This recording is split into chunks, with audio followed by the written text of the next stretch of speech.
राजस्थान में कड़ाके की सर्दी से सोमवार को भी राहत रही।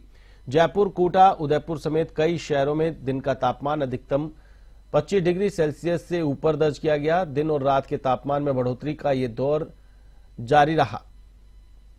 तो वहीं 22 जनवरी से राज्य के उत्तर पूर्वी हिस्सों में मौसम बदलेगा और एक हल्के प्रभाव का पश्चिमी विक्षोभ सक्रिय होगा, जिसके असर से जयपुर, सीकर, झुंझुनू समेत 8 जिलों में बादल छा सकते हैं और कहीं कहीं हल्की बारिश या बूंदाबांदी हो सकती है। आपको बता दें कि पिछले 24 घंटे में सबसे अधिक तापमान 30.3 डिग्री सेल्सियस डूंगरपुर जिले का दर्ज किया गया।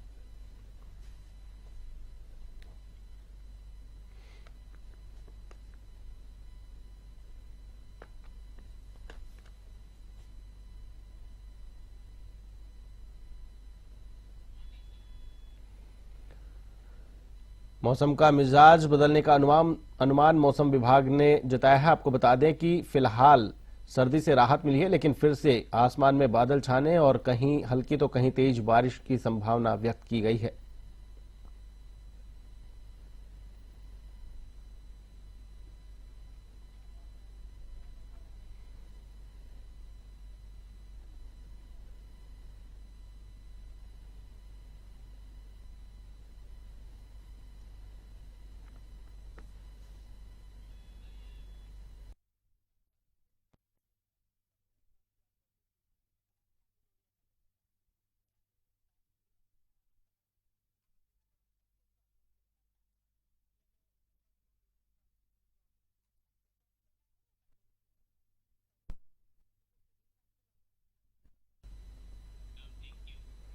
प्रयागराज में आयोजित महाकुंभ में सनातन धर्म और आस्था की महत्वपूर्ण परिचर्चा का आयोजन किया गया। कार्यक्रम की शुरुआत 21 विद्वान पंडितों द्वारा वैदिक मंत्रोच्चारण के साथ की गई, जिसमें महंत डॉक्टर नरेशपुरी महाराज को सनातन श्री अवार्ड से सम्मानित किया गया। कहा जाता है कि सम्राट हर्षवर्धन के समय प्रयाग के संगम क्षेत्र में प्रत्येक 5वें वर्ष एक समारोह का आयोजन होता था, जिसे महामोक्ष परिषद कहा गया है। इस अवसर पर आयोजित समारोह में मुख्य अतिथि प्रयागपुत्र राकेश के शुक्ला रहे। इस दौरान महंत डॉक्टर नरेशपुरी महाराज ने कहा कि प्रयागराज में महाकुंभ में आना ही बड़ी बात है। साथ ही संस्कृति युवा संस्था के संस्थापक अध्यक्ष पंडित सुरेश मिश्रा ने कहा कि महंत डॉक्टर नरेशपुरी महाराज ने मेहंदीपुर बालाजी धाम में कार्यभार संभाला है, तब से सनातन और संस्कृति के लिए अनवरत कार्य कर रहे हैं। कार्यक्रम में प्रयागपुत्र राकेश के शुक्ला, संस्कृति युवा संस्था के अध्यक्ष पंडित सुरेश मिश्रा, पंचमुखी हनुमान मंदिर महंत राम राजदास, पंडित राजकुमार चतुर्वेदी ने सनातन श्री सम्मान पत्र भेंट किया।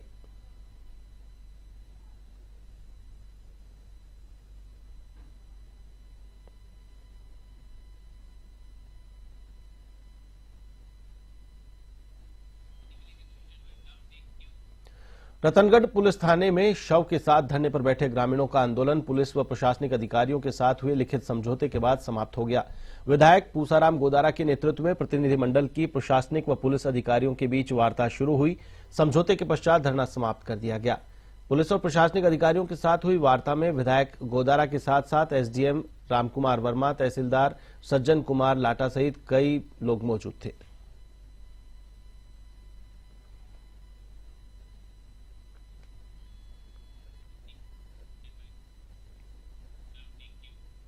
ग्राम पंचायत भवरिया में पंचायत राज एवं शिक्षा मंत्री मदन दिलावर ने सरकार आपके द्वार अभियान के तहत समस्या समाधान शिविर आयोजित किया। शिविर में लोगों की समस्याओं का समाधान मौके पर ही किया गया।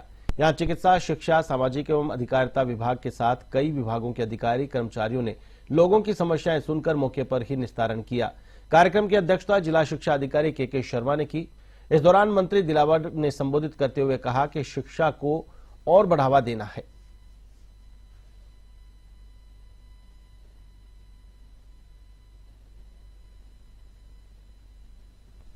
राजमंड्री विधानसभा क्षेत्र में कोई भी 2 ग्राम पंचायत चुनकर के उसमें सभी जिलाधिकारियों सहित आवेदनकर्ता को बुलाते हैं, संबंधित विभाग के लोग को बुलाते हैं, वहीं उनको समाधान करने का प्रयत्न करते हैं। कुछ का वहाँ समाधान हो जाता है, कुछ इस प्रकार के होते कि 2-3 दिन बाद समाधान होगा तो समय दे देते हैं और फिर उनकी अच्छी तरह से मॉनिटरिंग करते हैं जितने भी आवेदन वहाँ करते हैं।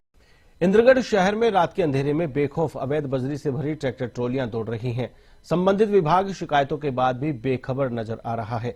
कई बार इंद्रगढ़ थाना प्रभारी को अवैध बजरी परिवहन के संबंध में अवगत करवा दिया, लेकिन अवैध बजरी का परिवहन थमने का नाम नहीं ले रहा। इंद्रगढ़ थाना क्षेत्र में अवैध बजरी पर प्रभावी कार्रवाई नहीं होने से क्षेत्र में बेखौफ होकर रात के अंधेरे में दिन दहाड़े अवैध बजरी से भरे ट्रैक्टर ट्रॉलियां दौड़ रही हैं, लेकिन इन पर कार्रवाई करने वाला कोई नजर नहीं आ रहा। पुलिस अधीक्षक राजेंद्र कुमार मीना ने बताया कि अवैध बजरी परिवहन की सूचना मिली है, विशेष टीम भिजवाकर मामले की जांच करवाएंगे।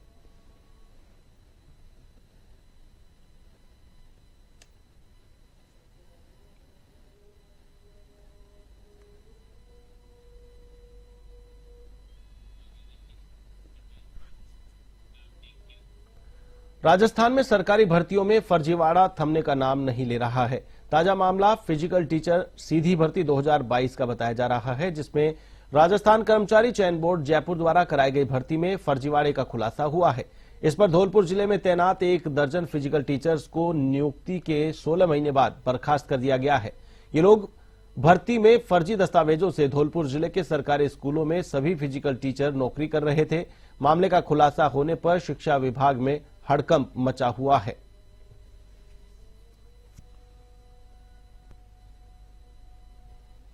धौलपुर जिले में 12 शारीरिक शिक्षक थे। उनकी जो भर्ती हुई थी उस समय उन्होंने जो डॉक्यूमेंट्स जमा कराए होंगे उसमें कुछ मिसमैच मिला होगा। राजसमंद जिले में कालेट्रा के ग्रामीणों ने जिला कलेक्टर को ज्ञापन सौंपकर नई पंचायत बनाने की मांग की है। विजय सिंह ने बताया कि राज्य सरकार ने पंचायतों के पुनर्गठन का निर्णय लिया है। वर्तमान में कालेट्रा राजस्व गांव कुकरखेड़ा पंचायत का हिस्सा है, लेकिन पंचायत मुख्यालय से दूरी होने के कारण गांव का समुचित विकास नहीं हो पा रहा है और ग्रामीणों को अपने कार्य को लेकर परेशानी का सामना करना पड़ता है।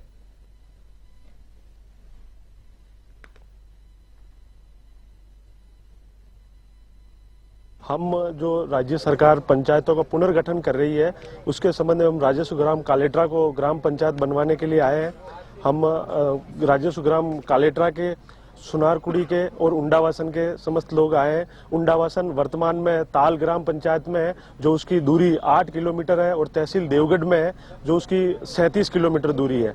अब कालेट्रा राजस्व ग्राम को अगर ग्राम पंचायत बनाते हैं तो वो हमारे मात्र 2 किलोमीटर की दूरी पे है, और तहसील मुख्यालय भीम जो कि मात्र 9 किलोमीटर की दूरी पे रह जाएगी।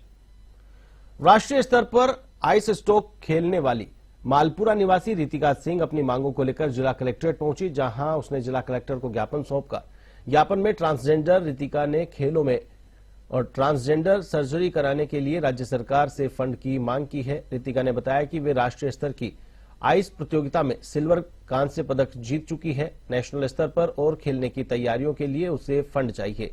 रितिका ने कलेक्टर सौम्या झा से गणतंत्र दिवस पर सम्मानित करने की भी मांग की।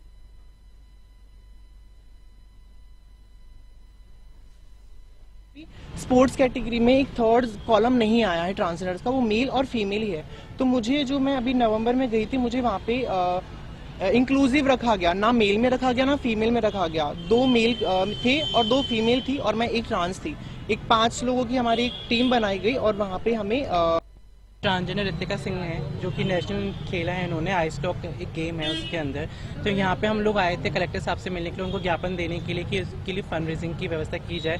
उसके अलावा जो भी यहाँ पे उत्थान कोष, जैसे कि ट्रांसजेंडर्स के लिए उत्थान कोष है, उसमें से जो भी स्कॉलरशिप का है, पेंशन का है, तो हमने उस सिलसिले में भी हम लोगों ने कलेक्टर को ज्ञापन सौंपा है, ताकि यहाँ के टोंक और टोंक के आसपास के जितने भी ट्रांसजेंडर्स हैं। राजस्थान के विधानसभा अध्यक्ष वासुदेव देवनानी सवाई मानसिंह अस्पताल में भर्ती हैं। मंगलवार को वासुदेव देवनानी की अस्पताल में एंजियोग्राफी की गई, जो सामान्य रही। वहीं सीएम भजनलाल शर्मा ने भी अस्पताल पहुंचकर देवनानी से मुलाकात की। सवाई मानसिंह मेडिकल कॉलेज के प्रिंसिपल डॉक्टर दीपक माहेश्वरी ने बताया कि उनकी एंजियोग्राफी सामान्य है और किसी तरह की कोई समस्या नहीं है। अब दवाओं के जरिए उनका इलाज किया जाएगा। इसी बीच प्रदेश के मुख्यमंत्री भजनलाल शर्मा भी वासुदेव देवनानी से मिलने सवाई मानसिंह अस्पताल पहुंचे और उनके स्वास्थ्य के बारे में चिकित्सकों से भी जानकारी ली।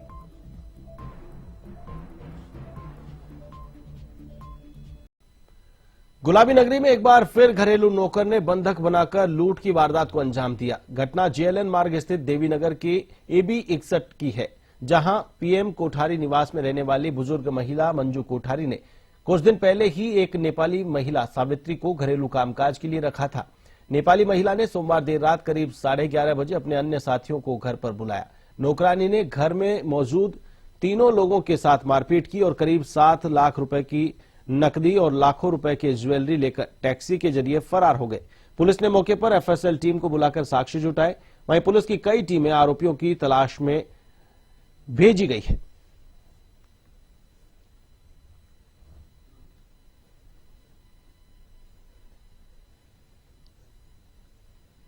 दो और साथी रात को बुलाए और गेट खोल के इनके हाथ पांव बांध दिए और बाकी का सामान सारा बैग में भर के और निकल गए। उनके 2 नौकर मौजूद थे और एक महिला थी, एक लड़का है और एक बुजुर्ग महिला थे। 3 लोग थे घर में। चौथी को नौकरानी थी जो लुटेरी थी।